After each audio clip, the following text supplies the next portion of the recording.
دشمنی نہیں ہے، دین کے اندر کسی کو تکلیف دینا نہیں ہے، ان تمام چیزوں کو دین روکتا ہے۔ اور دین کے اندر دو چیزیں ضروری ہیں، ایک اللہ کا خوف، دوسرا اللہ کے رسول کی محبت۔ ان دو چیزوں سے دین چلتا ہے۔ اب اس کے بعد اگر آئے تو تیسرا درجہ ہے ادب کا۔ اللہ کا خوف اور ایک مسلمان کے دل میں ضروری ہونا۔ بغیر اللہ کے خوف کے، بغیر اللہ کے ڈر کے، اللہ کے خوف کو اپنے اندر لائے بغیر مسلمان نہیں ہو سکتا۔ دل کے اندر خوف خدا لانا ہر مسلمان کے لیے ضروری اور فرض ہے۔ خوف خدا اگر کسی کے اندر نہ ہو تو بحیثیت مسلمان ہو ہی نہیں سکتا۔ اب کس طرح کا اللہ کا خوف ہونا چاہیے، کس طرح کا اللہ کا ڈر ہونا چاہیے؟ ہم جہاں بھی جائیں، جو بھی کریں، بس یہ خیال رکھے کہ اللہ ہم کو دیکھ رہا، اللہ ہم کو دیکھ رہا ہے۔ جو بات کہیں سچ ہو یا جھوٹ ہو، دماغ میں آ جائے کہ اللہ ہم کو دیکھ رہا ہے۔ غلط کام کی طرف اگر نگاہ پڑ جائے، دل میں خیال آنا کہ اللہ ہم کو دیکھ رہا ہے، زبان سے جھوٹ نکل رہا ہے، بس خیال آ جائے کہ اللہ ہم کو دیکھ رہا ہے۔ تجارت کر رہے ہیں، گھر میں ہے، باہر ہے، سفر میں ہے، شہر میں ہے، جہاں ہم رہیں، دل کے اندر یہ چیز لانا ضروری ہے کہ اللہ ہم کو دیکھ رہا ہے۔ اور جب یہ چیز آ جائے گی کہ اللہ ہم کو دیکھ رہا ہے، اچھا اور برا وہی کرنے والا ہے، اور وہ پروردگار جو ہم کو دیکھ رہا ہے، اگر ہم خراب کریں گے، برا کریں گے، گناہ کریں گے، تو وہی پروردگار ہم کو سزا دینے والا ہے، وہی پروردگار ہم کو عذاب دینے والا ہے، وہی پروردگار ہم کو جہنم میں ڈالنے والا ہے۔ اگر یہ چیز ہمارے اندر آ جائے، قسم خدا کی گناہ ہمارے ختم ہو جائے گی، جھوٹ ختم ہو جائے گا، گالی گلوچ ختم ہو جائے گی، دھوکہ دینا ختم ہو جائے گا، کسی کا منہ مارنا ختم ہو جائے گا، کسی کا مال ڈرانا ختم ہو جائے گا، سود لینا، رشوت لینا، دہیز لینا، جتنے حرام کام ہیں سب ختم ہو جائے گا۔ کب؟ جبکہ دل میں یہ آئے کہ اللہ ہم کو دیکھ رہا ہے، اللہ ہمارے ہر کام سے آگاہ ہے، اللہ ہمارے ہر کام سے واقف ہے، اللہ ہمارے ہر کام پر نظر رکھ رہا ہے۔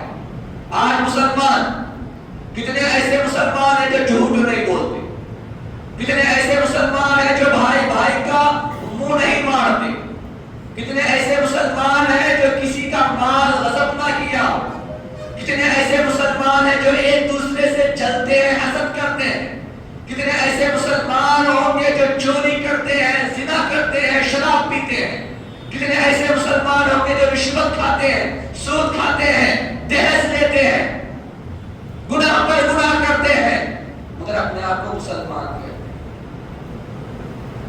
دل کے اندر جھانک کر دیکھیں، کیا ایسی کوئی غلطی ہے جو ہم سے بچی ہوئی ہے؟ ایسی کوئی خطا ہے جو ہم سے بچی ہوئی ہے؟ تمام خطاؤں میں ہم ملوث ہیں، تمام گناہوں میں ہم ملوث ہیں، تمام ایسے کام جس سے اللہ اور اس کے رسول روکتے ہیں، وہ کام ہم شوق سے کرتے ہیں، پھر ہم کہتے ہیں کہ ہم مسلمان اللہ کو مانتے ہیں، مگر اللہ کا خوف ہمارے اندر نہیں ہے، اللہ کا ڈر ہمارے اندر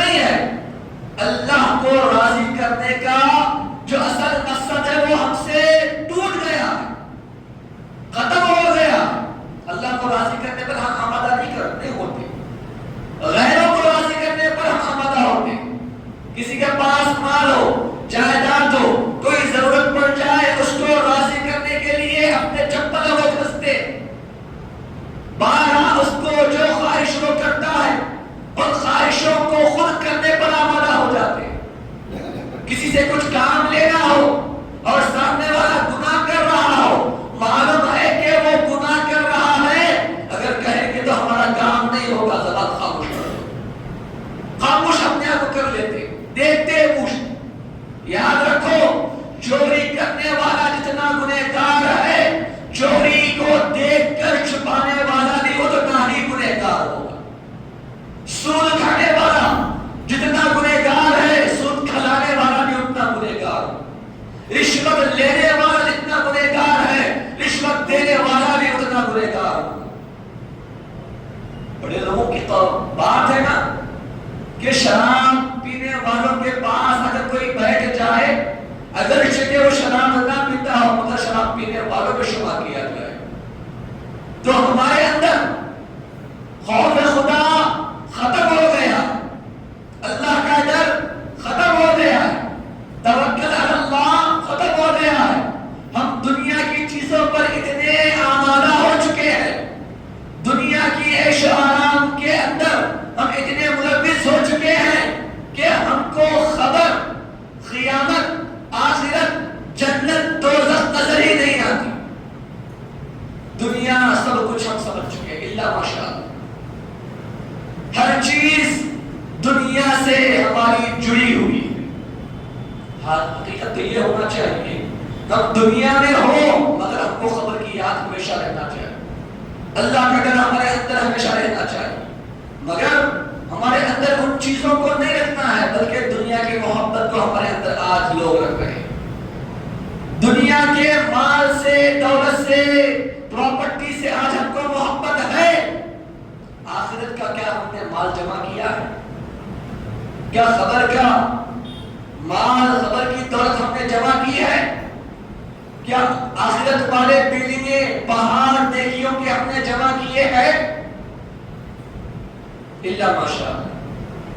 دنیا کے اندر رہے, دنیا کی کاروبار تجارت جو کرنا ہے کرے, یہ بھی کرنا ثواب ہے, مگر کب جبکہ اللہ اور اس کے رسول کے بتائے ہوئے راستے پر عمل کرتے ہوئے کرے, سچائی کے راستے پر رہتے ہوئے کرے, کسی کو دھوکہ نہ دے کر کرے, جھوٹ نہ بول کر کرے, کسی کا مال نہ ہڑپتے ہوئے کرے, تو یہ بھی ثواب. مگر اگر کسی تجارت کے اندر جھوٹ آ جائے, دھوکہ آ جائے, مار کھانے کا, کسی کا منہ مارنے کا جذبہ آ جائے, تو وہ تجارت بھی حرام کہلاتی ہے. یاد رکھیں اللہ کا خوف ضروری ہے اسلام کے اندر مسلمانوں کے لیے. اللہ کا خوف ضروری, اللہ کا خوف, اللہ کا ڈر, اور ہمیشہ اپنے اندر یہ سمجھے کہ اللہ ہم کو دیکھ رہا. پہلی چیز. اب آئیے دوسری چیز کی طرف, اللہ کے رسول کی محبت بے انتہا ہمارے لیے ضروری ہے. آج جا بجا مسلمان تکلیفوں میں ہے,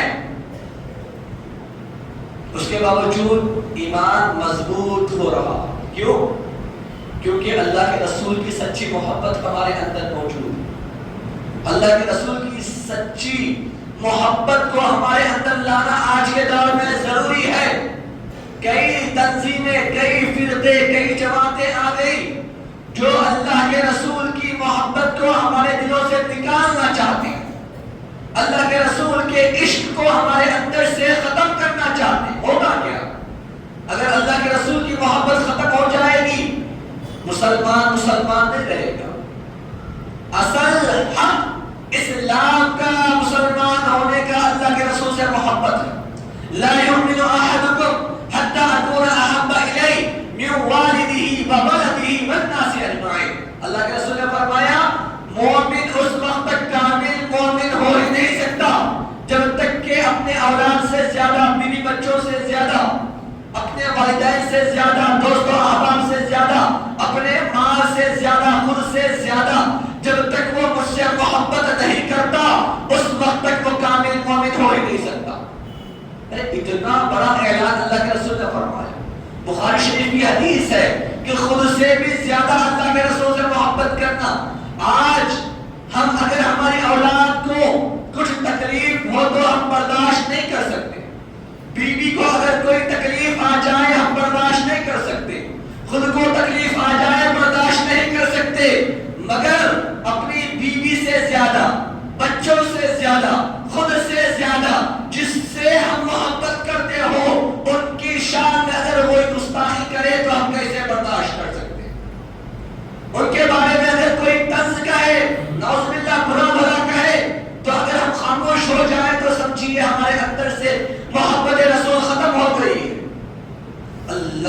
اللہ کے رسول کی حفاظت کا وعدہ کرتا ہے. واللہ یعصمک، اللہ فرماتا کہ میں میرے رسول کی حفاظت کرنے والا ہوں. جو گستاخیاں اللہ کے رسول کے زمانے میں اللہ کے رسول پر ہوئی، جو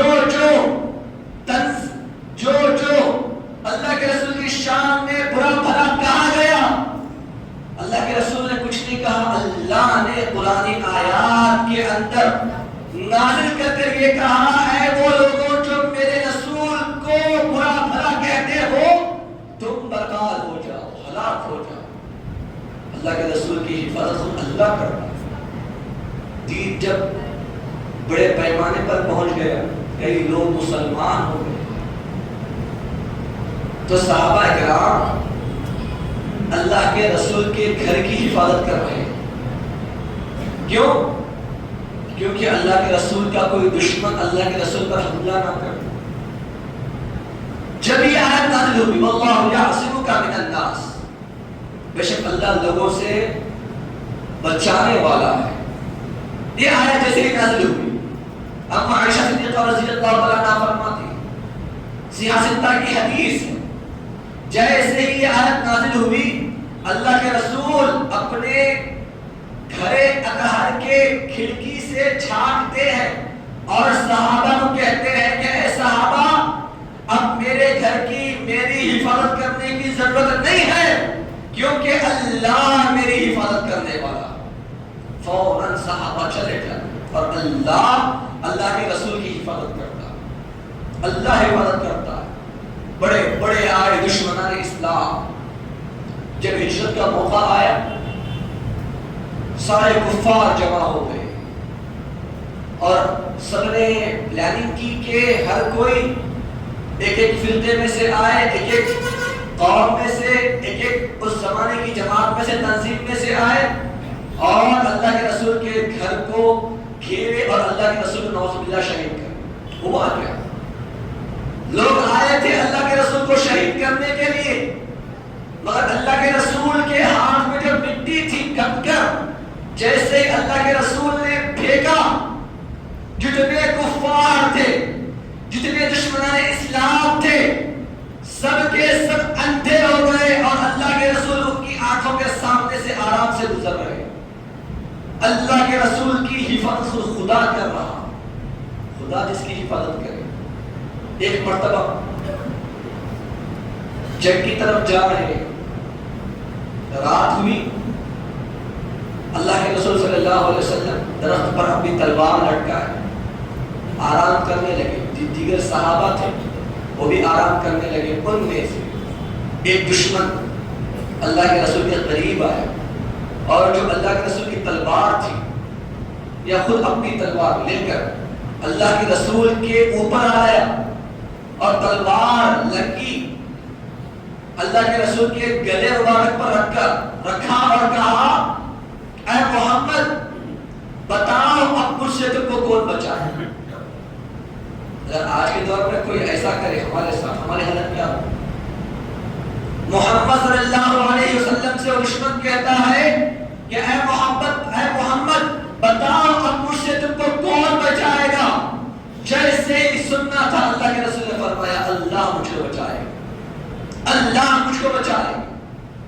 سننا تھا، دوبارہ پھر سوال کیا اے محمد بتاؤ مجھ سے تم کو کون بچائے گا. اللہ کے رسول نے دوبارہ فرمایا اللہ مجھ کو بچائے گا، اللہ میرا حافظ ہے، اللہ میرا ناصر ہے. جیسے ہی کہنے لگے کب کبھی تاری ہو گئی. جو دشمن تلوار لے کر اللہ کے رسول کے اوپر آ گیا اور اللہ کے رسول کے گلے مبارک پر تلوار کو رکھا ہوا ہے، ہاتھ کانپنے لگے اور ایسی کب کبھی تاری ہو گئی کہ بازو ہٹ گیا اور نیچے گر گیا. جیسے ہی نیچے گرنا تھا اللہ کے رسول اس تلوار کو اٹھاتے ہیں اور اس کے گلے پر رکھ کر کہتے ہیں اے شخص اب تو بتا کہ تجھے کون بچائے. وہ شخص کہنے لگا یا رسول اللہ آپ ہی مجھے بچا سکتے ہیں. دیکھیے دشمن اسلام کو جو اللہ کے رسول کے اوپر آیا تھا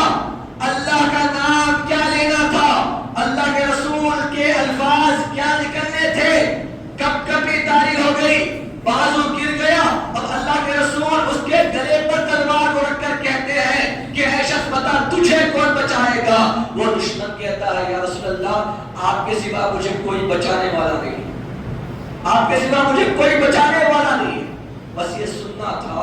اللہ کے رسول بازو ہٹ جاتے اور وہ شخص جو اب تک دشمن تھا فوراً اللہ کے رسول کی بارگاہ میں کلمہ پڑھ کر صحابی رسول بن جاتے۔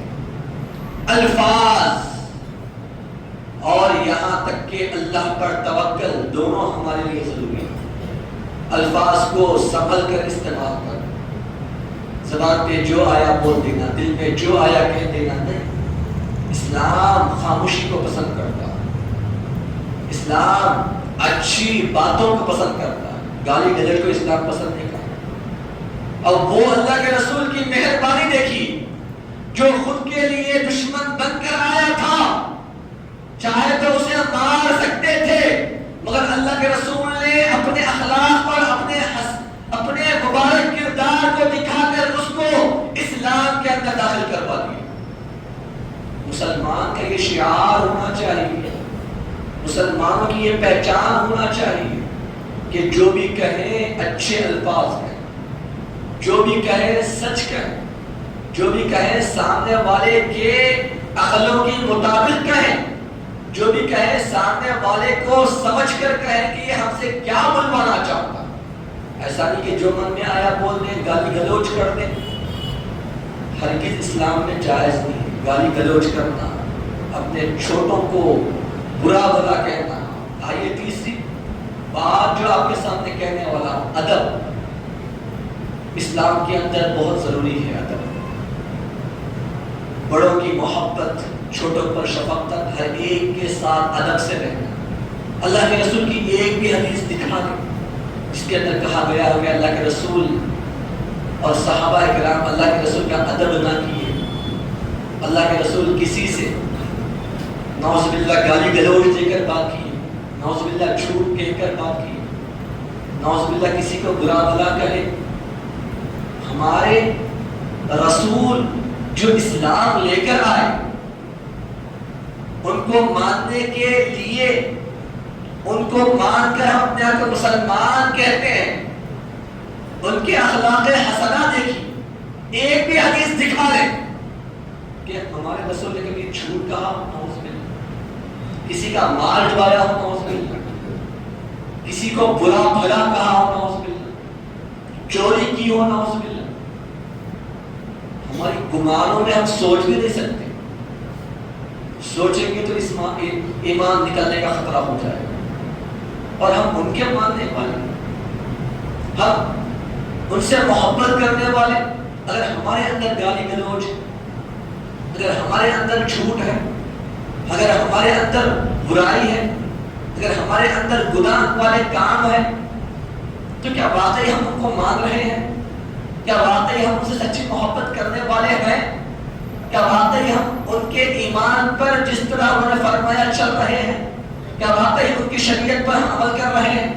سوچنا ضروری ہے، کیونکہ آج کے دور میں بے انتہا ضروری ہے کہ اللہ اور اس کے رسول کے راستے پر چلے، اور اللہ اور اس کے رسول کے جو اخلاق حسنہ ہیں ان پر عمل کرے، اور ہمارے اخلاق کو صحیح کرے، ہمارے کردار کو صحیح کرے، ہماری زندگیوں کو صحیح کرے، ہم اپنے آپ کو شریعت کے مطابق چلائیں، اپنی اولاد کو شریعت کے مطابق چلائیں۔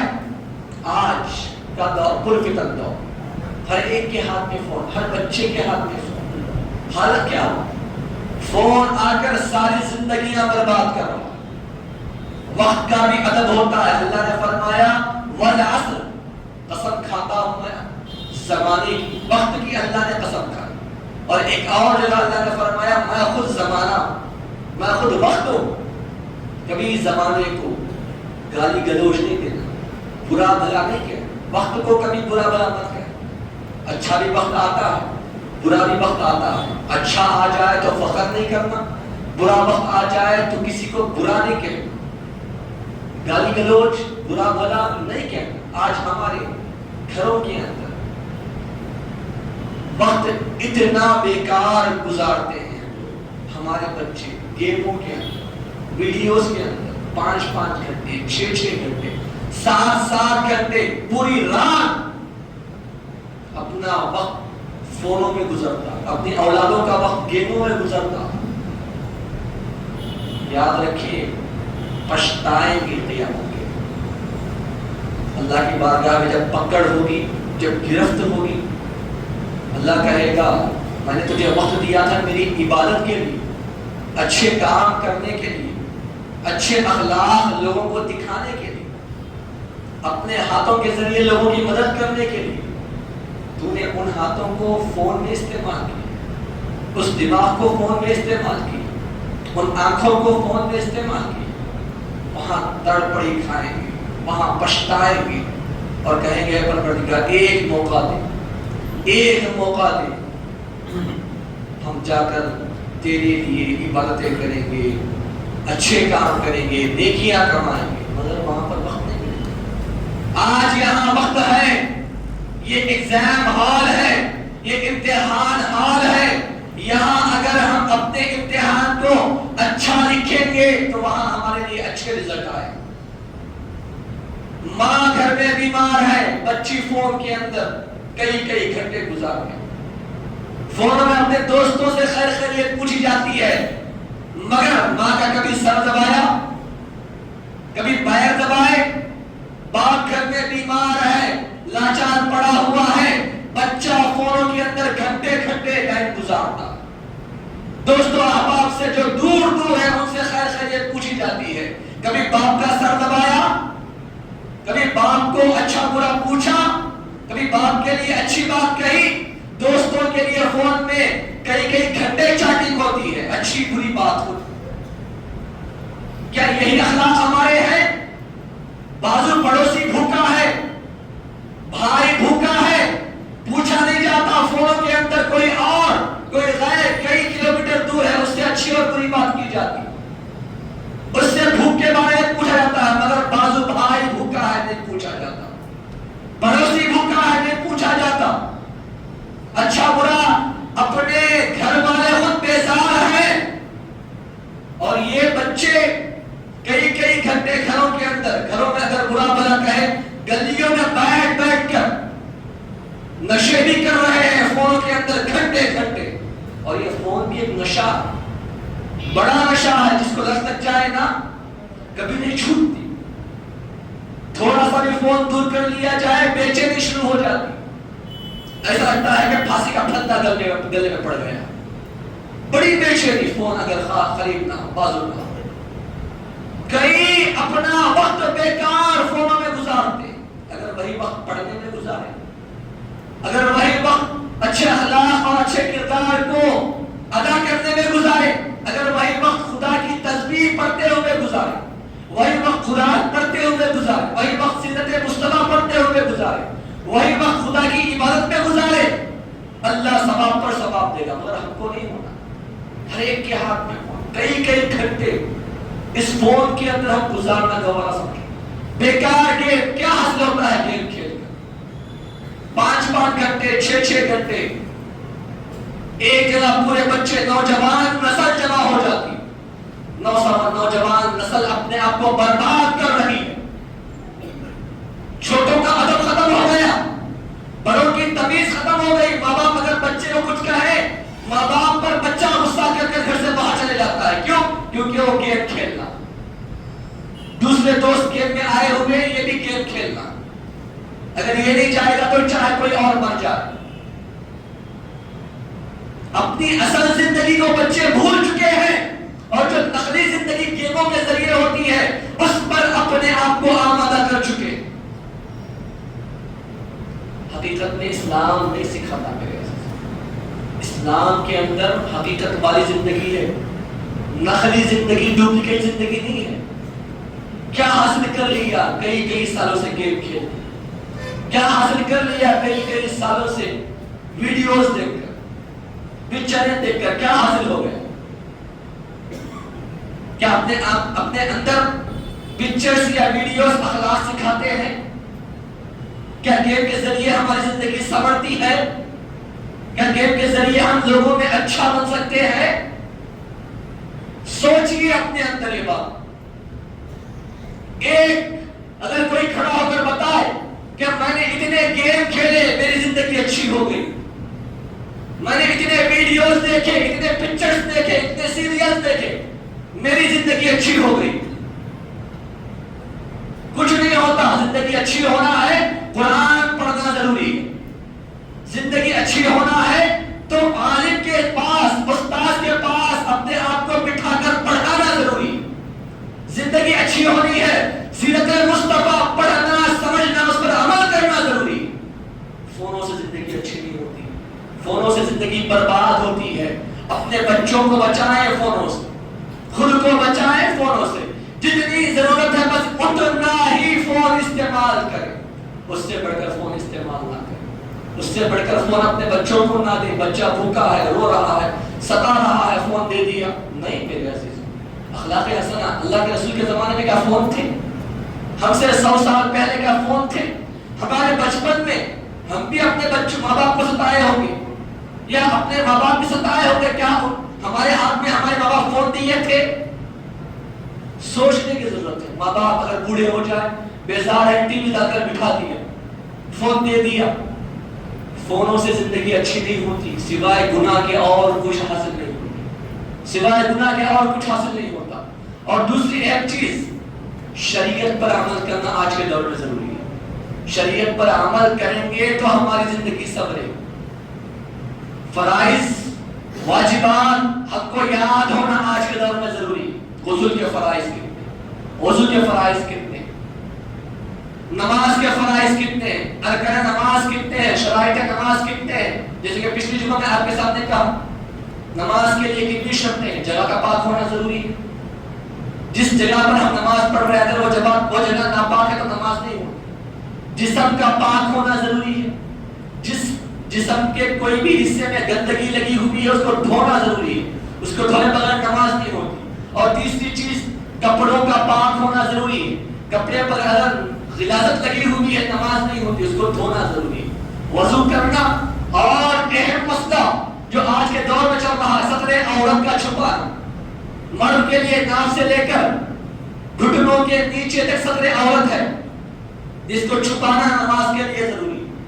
آج کل فیشن ہو گیا ہے نوجوان بچوں میں، جو کوئے سعودی جا کر آتے ہیں ان کے لیے بڑا فیشن، شارٹس پہننے کا جس کے اندر گھٹنے دکھتے ہیں. جتنا ہم اپنے گھٹنے دکھائیں گے اتنا ہم گناہ میں ملوث ہوتے جائیں. ستر عورت ہے وہ دکھانا، گھٹنے حرام ہے، پنڈلی دکھانا مکروہ ہے. اللہ کے رسول کی حدیث کیا ہے؟ ٹخنوں کے اوپر پائجامہ پہننے کا، تہبند پہننے کا. ٹخنوں کے اوپر پہننا ہے، اس کا مطلب یہ نہیں ہے کہ پنڈلیوں کے اوپر پہنا جائے. گھٹنے شارٹس میں دکھتے ہیں. نوجوان نسل ہر کوئی شارٹس پہن کر ادھر ادھر پھرتی، ان کے ساتھ جتنے دوست ہیں سب شارٹ. میرے عزیزوں، اسلام شارٹ نہیں پہناتا.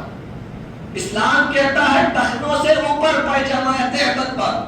شارٹس میں پورے گھٹنے دکھتے ہیں، پورے پیر دکھتے ہیں. یہ اسلام کے اندر گناہ والا کام. مسلمان اپنے آپ کو کہتے ہیں تو اسلام کو اپنے اندر لائے نا. شارٹس نہ پہنے، اگر پہننا ہے تو تہبند لنگی پہنے. شارٹس کا جو معمول ہو چکا ہے اس سے اپنے آپ کو بچائیں. اور کئی لوگ ایسے نمازوں کے اندر ایسے کپڑے پہنتے ہیں، چست کپڑے، نمازوں کے اندر پیچھے والا پورا حصہ نظر آتا ہے، جس سے ان کی نماز بھی ختم ہو جاتی، ٹوٹ جاتی. اور جو نماز پیچھے پڑھ رہا ہے وہ بھی اگر دیکھ لے تو اس کی بھی نماز ختم ہو جائے. ستر عورت ضروری ہے. ناف سے لے کر گھٹنے کے نیچے تک چھپانا مرد کے لیے، اور عورت کے لیے پورا جسم چھپانا ضروری ہے، سوائے چہرے کے، 2 ہتھیلیوں کے اور 2 قدم کے. اور ہمارے گھروں کے اندر عورتیں نماز پڑھتی ہیں، اللہ ماشاءاللہ، بری بات نہیں کہہ رہا ہوں، اچھی بات ہے. اور ہماری عورتوں کو سمجھائیں جو ساڑیاں پہن کر نماز پڑھتی ہیں نماز نہیں ہوتی. اگر ان کا جسم دکھ جائے، اور وہ عورتیں جو پتلی اونٹی اپنے اوپر اوڑھتی ہیں جس کے اندر سے بال نظر آئے، بال کی سیاہی کالاپن نظر آئے، نماز نہیں ہوتی. مکمل ڈھکنا ضروری ہے، سوائے چہرے کے، ہتھیلیوں کے اور قدم کے. پورا جسم عورت کے لیے نماز کے اندر ڈھکنا ضروری ہے. اور مرد کے لیے ناف سے لے کر گھٹنے کے نیچے تک ستر عورت ضروری ہے، اس جسم کو ڈھکنا ضروری ہے. اور ایسی پینٹ پہن جس کے اندر سے کچھ نظر آ جائے نماز نہیں ہوتی. سامنے والا پیچھے والا دیکھے اس کی بھی نماز گئی, خود کی بھی نماز گئی. تو ایسے کپڑے پہن کر نماز پڑھے جو ستر عورت پورا چھپ جائے جس کے, ایسے کپڑے نہ پہنے جس سے ستر عورت نظر آئے, جس کو چھپانا اللہ کے رسول نے ضروری کہا.